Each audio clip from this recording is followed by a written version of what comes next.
Happy birthday to you Happy birthday Happy birthday มันฮอดหรือบ่วังยังบ่ฮอดเลย Happy birthday จะดึงนิ้วให้เนาะเอาโอ้ยังเลยมียังเลยโอ้ยจังใส่ห่านข้าเพิ่นลืมว่าไปขึ้นแม่ทางลุงนี่บ่ได้มีเป็นโทษบ่ได้นี่สบายดีพ่อพี่น้องเบิดสุขสุคนเนาะมื้อนี้ก็อยู่บ้านสกีพินคือเก่าพี่น้องเนาะเมืองเซโปนแขวงสวรรณเขตแต่ว่าอยู่ในบ้านน้องหลาน้อยเพิ่นพี่น้อยเนาะมื้อนี้ทางลุงจันเพิ่นมีเค้กมาเซอร์ไพรส์วันเกิดครับนี่แหละพี่น้อยเนาะชัดยังก็ชัด4ขาโดยสบายดีเนาะทางลุงจันเนาะจ้าเนาะเอ้ามื้อนี้บรรยากาศก็เงียบๆเลยพี่น้อยเนาะทั้งบ้านเพิ่นทั้งน้องเพิ่นก็อยู่ในนี่แหละพี่น้อยเนาะอยู่แบบน้ำดินผ้าอากาศพี่น้องไงเนาะอากาศดีพี่น้องลมพัดจ่อยเย็นว่อยๆพัดลวงพี่น้องไงเรียกบักดวงดอกไม้ไปเลยพี่น้องไปติดตามชมภาพบรรยากาศทั้งบ้านน้องหลาน้อยชาวงามประจำหมู่บ้านพี่น้อยเนาะไปกันเลยพี่น้องไผ่อย่างแน่เนาะวันนี้เนาะมีแต่ตัวนี้ได้พี่น้องไงโดยยังมีซับซ้อนอีกโยเนาะสำหรับทางลุงจันทร์มาแล้วต้องมีหลายอย่างเราอยากได้ควายพี่น้องแต่ว่าแก่ควายขึ้นมาบ่ได้เนาะถ่ายกระบะมันใส่ใส่ควายบ่ได้ขอโทษขอไฟน้องเพิ่นละลายเนาะก็เลยเอาเป็นอันนี้ซะพี่น้องไงมื้อนี้สัตว์4หูเลยบัดนี้พี่น้องไงเนาะ4หู2ตา4หู2ตา4ตีนเลยอ่ะไปรุ่นไปชมกันพี่น้องเนาะไปพี่น้องไปชมกันยึบเนาะเอาน้องน้ำเพิ่นมาน้ำพี่น้องไงเนาะน้องน้ำเพิ่นว่าบ่เคยกินเค้กก็เลยสิมาให้น้องเพิ่นลิ้มลองแบบเค้กเนาะแล้วซั่นซะจักสิถูกใจเพิ่นบ่เนาะบ่จันเลือกเองได้หน้าเค้กก็ได้พี่น้องเนาะบ่พอจุไนบ่สบายดีโอ้ยสบายดีเจ้าสบายดีเนาะโอ้ยเรามาพี่เจ้าของวันเกิดนะพี่น้องไงเนาะงามเด้อนี่พี่น้องไงเนาะเอาทั้งบ่เพิ่งก็อยากได้เสียงน้ำแน่เนาะคนละข้างเนาะปิดระเบิดตายเลยผู้ใดแน่อยู่เฮือนเจ้าพ่อแม่หมดไปเฮือนยังก็อยู่พุ่นนะอยู่ในบ้านเนาะมันจะใครได้สักพี่น้องเนาะบ่จันอายพ่ออายแม่ซ้ำเนาะมันจะบ่อายเนาะต้องพ่อแม่เนาะอายแล้วข่อยพี่น้องเลยเอาน้องยังอยู่บ่น้องสาวน้องยังเจ้าคือเห็นในช่องบอดี้ว่ามีน้องสาวนำเด้แม่นเราก็สิเข้ากล้องนำได้อยู่เนาะเข้าเดี๋ยวมาเป่าน้ำกันเนาะมื้อนี้เนาะมีคนเซอร์ไพรส์อย่างนี้แล้วมื้อนี้บ่มีเห็นบ่โดยตัวจักนี่พี่น้องบ่มีแท้ยังบ่มีเนาะโดยอันถามน้องน้ำเมื่อกี้นี่พี่น้องน้องน้ำเพิ่นว่าบ่ฮู้วันเกิดบ่มีวันเกิดจักเทื่อเนาะเดี๋ยวยังว่ากันอย่างน้องเพ็ญได้มีวันเกิดบ่ปีกายดิจัดอยู่ตัวที่กายดิจัดอยู่แต่นี่เลยก็ตัวตลอดวันใดเจ้านั่นแปดที่2ยังอีกดนอยู่ซะพี่น้องเอ้ยเนาะพุ่นแหละอันช่วงลำหน้าพุ่นแหละเนาะน้ำฟ้าน้ำฝนบ่ดีเทียนเปียกกระถึกพี่น้องเนาะสาวเด้อมื้อนี้พี่น้องซีสาวน้องน้อยเพิ่นเนาะบ่เป็นหยังเนาะเฮาเป่ากันซ้ำนี้ก็ได้เนาะเพราะว่าเป็นงานแรกเนาะโดยเกิดวันนึงงานแรกแห่งมันของปีบ่ยังโยหนาวเลยนี่เนาะสิแงดลึกมื้อนี้ไก่ฮักกะจับไก่ฮักกะจับเพราะว่ามันจับบ่ได้เด้สิลมไก่เลยบ่นี่แล้วว่าบ่เอาแล้วแล้วว่าเด้อเดี๋ยวอันซุปเจ้าสิเฮ็ดกินกันแล้วซุปเจ้าแล้วแล้วว่าสิบ่เอาน้ำเด้อเนาะขาไก่ผมบ่อยากขาเพิ่นเด้เนาะวันเกิดเฮาสิไปล่มเพิ่นบ่ได้เด้เนาะเอามื้อนี้มาแล้วพี่น้องเอ้ยเนาะสัตว์4ขาเฮาเนาะ4ขา2หูอัน2ตาพร้อมโมเมนตาเดียวซ้ำนี่2ตาพี่น้องเอ้ยเนาะจะเป็นหยังเนาะน้ำตาออกเลยพี่น้องลมพัดเด้เย็นเด้พัดตาเย็นนี่สงดลึกมื้อนี้ไงลึกบือในบือในพร้อมบือในก็บือใน มือในสงัดลึ มื้อนี้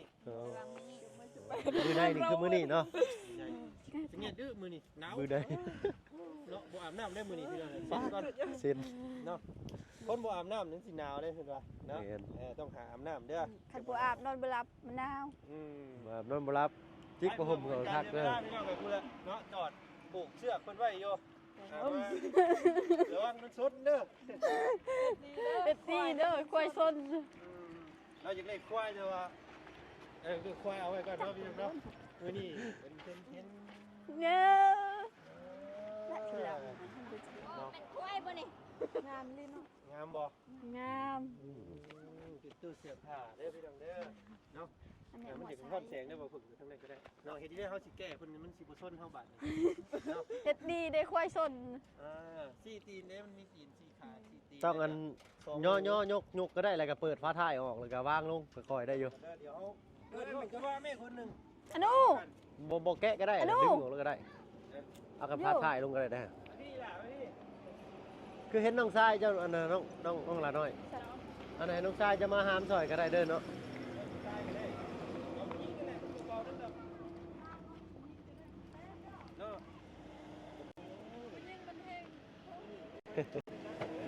โอเคเอิบ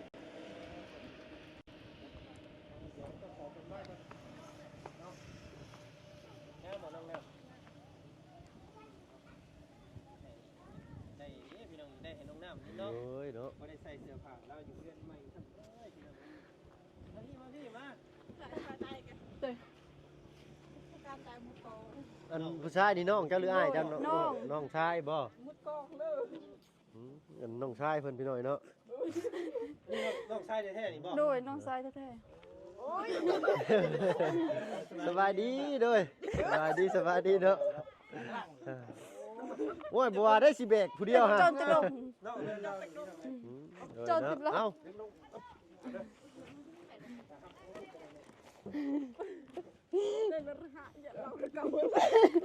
กัน เบิดพี่น้อยเนาะเอิบเดี๋ยวไปเด้อน้องหล่าเด้อเอิบ เอาไว้ใส่เด้นี่เนาะเอาเข้าในได้บ่ โดยเอาไว้นี่ก่อนก็ได้ เย็นๆพี่น้อยเนาะ ไปนอกครับ โดย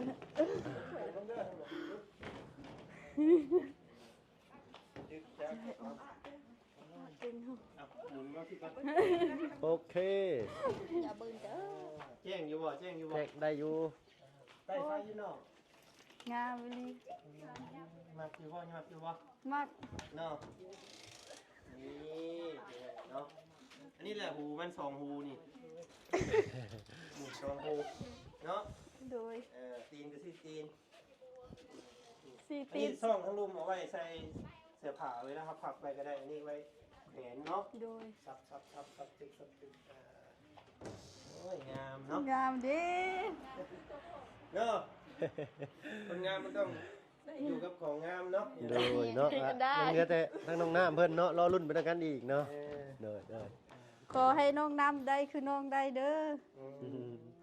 เนาะรุ่นเบิ่งไปด้วยกันอีกพี่น้องเนาะ ค่อยเป็นค่อยไปเนาะเอานี่เข้าไว้ในก่อนเนาะสิเนาะ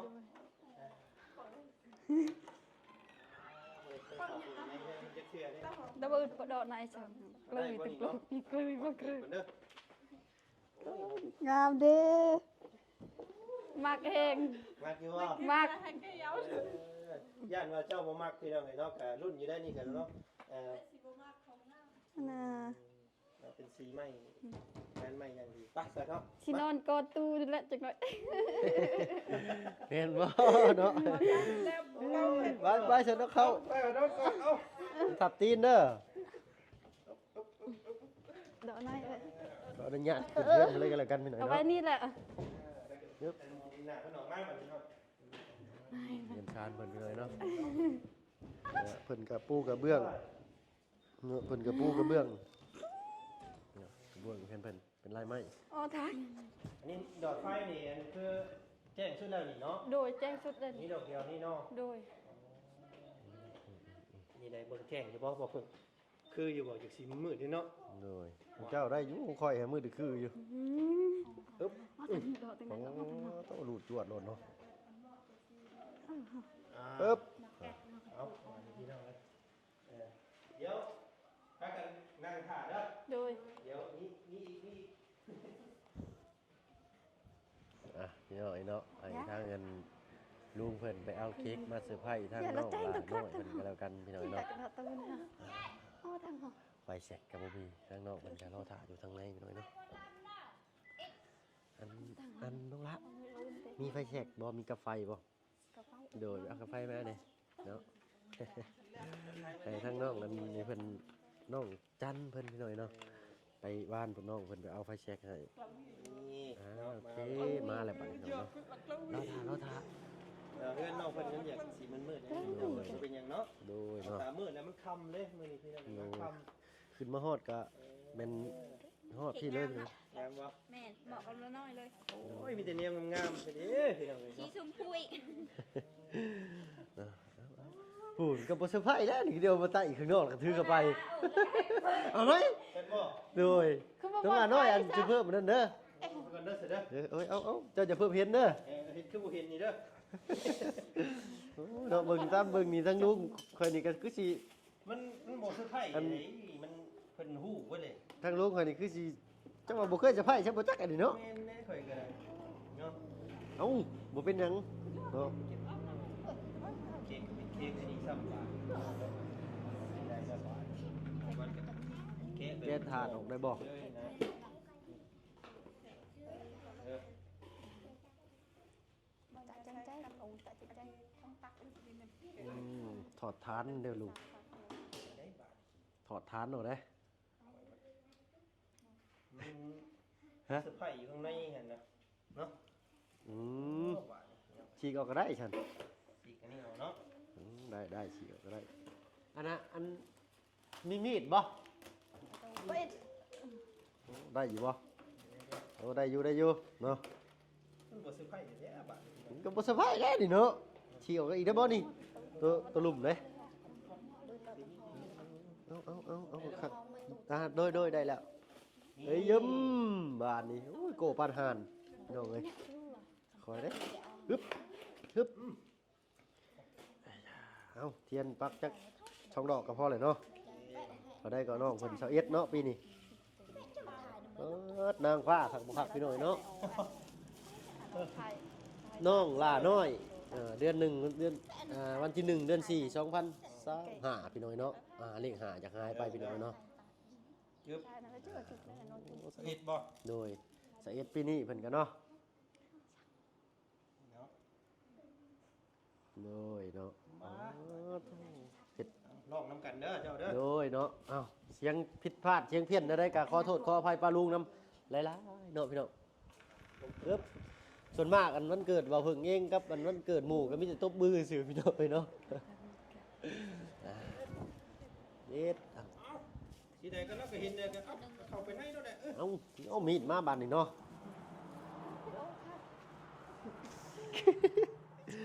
บ่เป็นหยังเนาะ งามเลยงามเด้ ให้น้องเพิ่นถ่ายรูปก่อนบ่หรือจะได้น้องเพิ่นเนาะ ลองเพลงซะก่อนลองเพลงก่อนเนาะ จุดเทียนพร้อม ครบ เนาะ รอบชาวปี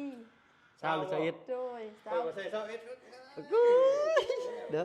วาดดิ สเอ็ดก็ได้นะ เนาะ เอาพากันห้องเพลงเด้อบ่ายนี้เด้อ อ้าว Happy birthday to you Happy birthday to you Happy birthday มันฮอดหรือบ่วังนี่ยังบ่ฮอดเลย Happy birthday to you เนาะ เด้อมื้อนี้ ให้เจ้ายกขึ้นเลยกับอธิษฐานเนาะขอโทษขออภัยพี่น้องเนาะยังเงินห้องเพลงผิดถืออยู่พี่น้องเนาะเนาะถ่ายรูป ถ่ายรูปบ่เพิ่งถ่ายรูป อันขอโทษขออภัยมือวิ่งด้วยเนาะ เป็นครั้งแรกบ่น้องนี่ครั้งแรกดีนะ แข่งแรก เอามีดเห็นทั้งนอกมันปาดเค้กบ่บัด นี่ฮะคืองามแท้นี่เนาะ ปึ๊บ โดย เอาสุเจ้ามีโทรศัพท์มีอะไรถ่ายเอาก็ได้เด้อเนาะตามสบายสุเจ้าเลย ถามพี่สาวเราน้อยเลย เจ็ดเอ้ย เข้ามาทางในเดือนเนาะ จะอบอุ่นเนาะแบบ จะมุมใดของนอนหน้าบ้านนี่ที่นั่งเลยคือใช้ของนอนจับ พุ่น ทางนั้นบ่มองนั่นของไผซะนี่ แม่ อันนี้ นี่ของน้องของแม่วิทย์น้องก็น้องนอนแต่นอนบ่หลับเด้เลยนอนข้างใน ข้างนอกเพิ่นก็มีอยู่ทางในพี่น้อยเนาะของเพิ่นส่วนตัวเพิ่นอยู่พี่น้อยเนาะ มักจะว่าสีนี่ มัก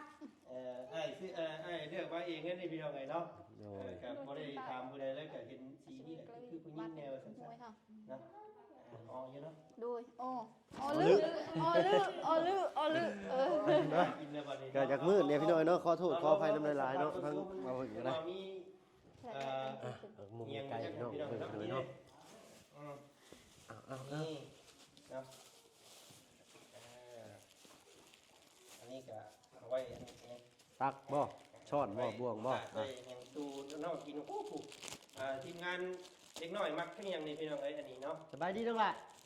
สบายดี เพราะว่าน้องเพิ่นก็บ่ได้อีหยังนัดไผมาได้พี่น้อง ซิม บ่ปาดก่อนบ่ มาปาดกันบ่ ปัดเค้กก่อนบ่ เอาให้น้องเพิ่นตามใจน้องเพิ่นเอาเพิ่นสิเฮ็ดได้ก็แล้วแต่ ซีมกินเลยบ่มาจบของเค้ก ถอดเทียนออกก่อนก็ได้เนาะโดยเฮ็บ ครับ เฮ็บ แซ่บ น้องน้ำ การ์ตูนเลย ซิมอยู่เจ้าเนาะ เป็นการ์ตูนเป็นนั่นขนมบ่หรือว่าเป็นพลาสติกเป็นพลาสติกบ่น้องล่ะ ลอง เออ ชิม ได้ว่ามันสวยมันงามเฮาก็เก็บไว้ก็ได้เนาะ ชิมแม่ แซ่บ แต่นี่เนาะ แซ่ แล้ว บ น้องน้ำลองเบิ่งดูน้องน้ำ ครับโอ้ เนาะอันนั้นก็จะเป็นถ้วยชามเนาะ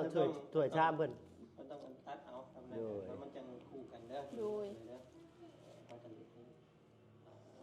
ชิมก่อนก็ได้จังตัดเนาะ ชิมก่อนตัก ถอดออกก่อนก็ได้บ่หึ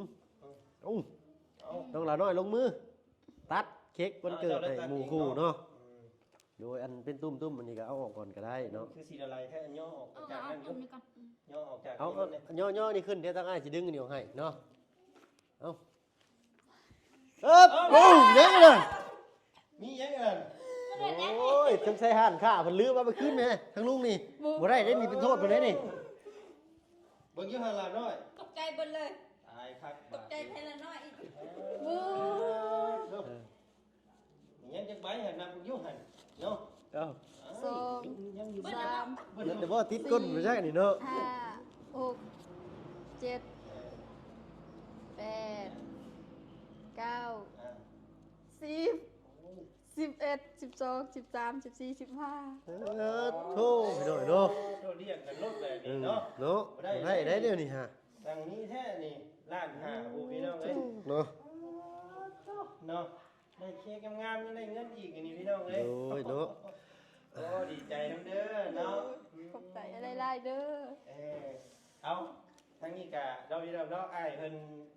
ก็บ่ได้บอกชื่อบอกเสียงอ้ายเพิ่นจำได้เนาะอ้ายเพิ่นว่าไปเสื้อผ้าน้องลาน้อยให้นี่เด้อว่าซั่นพี่น้องเอ้ยเนาะมีตู้เสื้อผ้าเพิ่นว่าเห็นอันเบาเสียงเพิ่นซื้อให้น้องมันน้องไซเนาะงามเพิ่นว่าเพิ่นก็เลยอยากเอาให้น้องลาน้อยมีน้ำว่าซั่นเนาะ เพิ่นก็ได้ให้ประจันซื้อเค้กน้ำมื้อนี้แล้วก็เสื้อผ้าเงินน้ำอีกเนาะโอ้ยให้น้องเพิ่นเอา คิด อย่าง จิ นี้ เผ็ดคิด ซื้อ เผ็ด ให้กิ คิ น ด มื้อ เผ็ นี้ ด พี่น้อง คิด ได้นี่เนาะ เนาะมันก็มืดเข้าเลยพี่น้องเนาะ หน้าก็สิได้ๆเด้อพี่น้องเด้อ โอ้ยเนาะมีแต่บ่ปฏิเสธกันเลยนะเนาะกันบ่ได้เลยมีแต่โด ใจ ยโลด สั่นแล้วนี่ดีใจ ดีใจแหละบ่น้องหล่ะ บอกกันแทนเลยดิ เอาดีใจกับพุ่นแล้วเนาะขอบคุณขอบใจทั้งอ้ายเพิ่นเด้ออ้ายเพิ่นนั่งอยู่นี่เนาะ ขอบใจทางอ้ายหลายๆเด้อที่ซื้อตู้เสื้อผ้าแล้วก็เค้กให้น้อง ขอให้อ้ายอยู่ดีมีแฮงขอให้สุขภาพดีความเจ็บอย่าได้ความใครอย่ามีขอให้ร่ำรวยกว่าเก่าเด้อสาธุแล้วก็ขอบใจทางเบาจันเบาเพิ่งนำ โด เด้อย เนาะ ขอให้อยู่ดีมีแฮงขอให้ร่ำให้รวยสาธุ โดยเนาะ เนาะเนาะ เออ ดีใจน้ำ ตามคำเพิ่นพี่น้อยเนาะ เค้กมันงามมูนอุ้ยตุ้ยกว่านี้เด้อเลยเนาะ น้องเพิ่นก็รอกินอยู่ มากินน้ำมูไว้ ลองปาดแบบว่าปาดอีกเนาะปาดเป็นชิ้นเป็นชิ้นเลยก็ใส่จานใส่หยังเนาะ ตามสบายเลยพี่น้องเนาะ ยันก็บ่เพิ่งบ่กินบ่ บ่เป็นหยังน้องหลาเอาเลยเนาะอากาศเปลี่ยนๆทีพ่อของหวานนี่ยันบ่ฮอด2มื้ออยู่เนาะ เดี๋ยวที่ส่งรูปให้เด้อทำอยากได้เด้อคือสิแคปทันอยู่หรอกเนาะ โดย เห็นบ่ เดี๋ยว ขอบใจไอ้หลายๆเด้อ เอายินดีเนาะพี่น้องๆมื้อนี้ก็มาฮอดมือผู้โชคดีเรียบร้อยพี่น้องเนาะเป็นชาวนาน้อยนี่เองที่ได้สัตว์2 หู สี่ค่ะ โยสิแก่ควายมาให้โยแต่ว่ามันขึ้นรถบ่ได้รถข่อยแก่บ่ได้ก็เลยเอาไปตู้ด้วยกันเนาะ โดยสำนีน้องก็ดีใจแล้ว น้องก็บ่คิดบ่ฝันว่าสิได้ เนาะ โดย พี่น้องเนาะเอาถ้าว่ามีหยังอีกรอบหน้าเดี๋ยวสิมาเซอร์ไพรส์น้องเพิ่นใหม่อีกเด้อ เซอร์ไพรส์น้องหลายๆเนี่ยเด้อ โอ้เซอร์ไพรส์กินแล้วสิตกเลยเนาะเอาเนาะจังไดก็มื้อแรกมื้อขึ้นเฮือนน้องน้ำก็ซอยกัน โด เด้อย เนาะไปเบิ่งไปเฮ็ดอยู่ให้กินซอยกันพุ่น โด เนาะ ย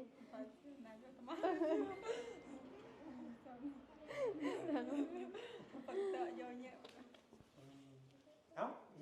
ตามใจได้ไอ้สิกลับก่อนได้ไหม โดยขอบใจไอ้หลายๆเด้อ เดี๋ยวว่าเป็นอย่างได้ยินดีเด้อเนาะ3 สาวนึงมามื้อนี้พี่น้องเลยเนาะอีกอันสาวที่ไปใส่ละ เสาเฮงเรายังบ่ได้มาแต่มันโดนเฮ็ดเวียกจังได๋เราก็มา โดยเนาะ อันนี้เรียก โดย เรียกหยังก่อน เฮ็ดเวียกหานข้าวเปียกเด้ เสิร์ฟ เสิร์ฟ ทางกระเปียกเนาะ เพิ่นเช้าคายเลขหรือบ่ เซาแล้ว โดย งานประ เนาะ จำนี่เด้งานพัฒ ยัง นา ไม่เอา นี้ กูซ้ เนาะ ดีใจ ไป เนาะ อะไรพี่น้องในบ้านนี่ เข้าใจน้องคนนี้ได้มันบ่มีบ่เคยแบบนี้จะเทื่อเนาะแล้วก็บ่มีไผมาเซอร์ไพรส์น้องเพิ่นแบบนี้นะดีใจแล้วว่ายังบ่ถือบ่ได้คือข่อยคือกันเล่นนี่พี่น้องเอ้ยเนาะ โดย เอามื้อหน้ามื้อในสิมาดินน้ำใหม่ได้สุดเด้อมื้อนี้มื้อปากก่อน โดยเนาะ ใจหลาย โดยเจ้าเนาะสบายดีด้วย น้องน้ำสิเมื่อพร้อมอ้ายบ่หรือว่าสิ ๆน้องสิไปส่งล่ะ โอเค โดย ำแล้ว เนาะ ยังกินเค้กมันกัน เอาเพิ่นเด้อตัดให้น้องๆเพิ่นเด้อเด้อ โดย ฟอร์จูไน ใจหลายๆเด้อ เบิ่งก่อนว่า เลยเนาะ อย่าสิว่าบ่ชิมน้องๆเพิ่น เอาลองเบิ่งเค้กเชโปนแซ่บอยู่บ่ สมัยสิว่าซื้อมาเบื่อแล้วก็ไปซื้อบ่ได้ เอาแซ่บคือเก่า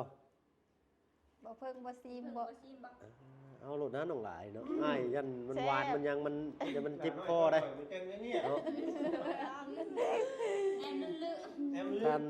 ทางของหวานนี่ทางบ่เพิ่งบ่ปานใดพี่น้อยเนาะ โดย เป็นของเปรี้ยวบ่ของหยังนี่มักแนวนะพี่น้อยเนาะ มื้อหน้าก็ ขอบคุณขอบใจเลยล่ะ ว่าก็เข้ากินมะม่วงก็ได้มะม่วงก็ได้กินส้ม ม่วงลายเท่าเนาะ แม่น บ่มาแล้วเปรี้ยวปากขนมม่วงพี่น้อยเนาะ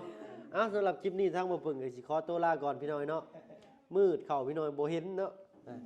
คนมางามๆกับมืดเข้าทางบ่เพิ่งก็ขอโทษขออภัยหลายพี่น้อยเนาะ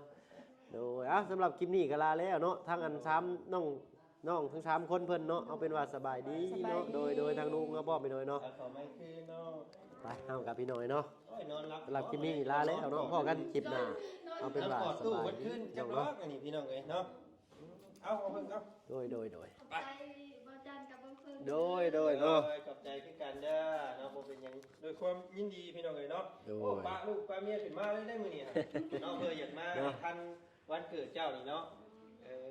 จังหน่อยสิว่าโอ้ยว่าจันตัวแล้วว่าจันเด้อ เนาะ เกือบแล้วก็สิว่าแล้ว ว่า โดย เกือบแล้วเนาะ เกือบแล้ว งามๆพี่น้องเอ้ยเนาะ อ่ะสบายเด้อน้องๆเด้อเอ้าอันก็ให้เจ้ากินกันตามสบายบัดนี้เนาะโดยไปแล้วบัดนี้พี่น้องเอ้ยเนาะอ้าวมืดแต่พี่น้องเอ้ยเนาะการผ่าออกมาทางนี้โอ้ดูบ่เห็นจังเลยพี่น้องเอ้ยเนาะสำหรับคลิปนี้ลาแล้วพี่น้องเนาะเอาเป็นว่าสบายดีพี่น้องเนาะพอกันคลิปหน้าพูดทางนั้นมาแล้วเป่าเค้กบ่ทัน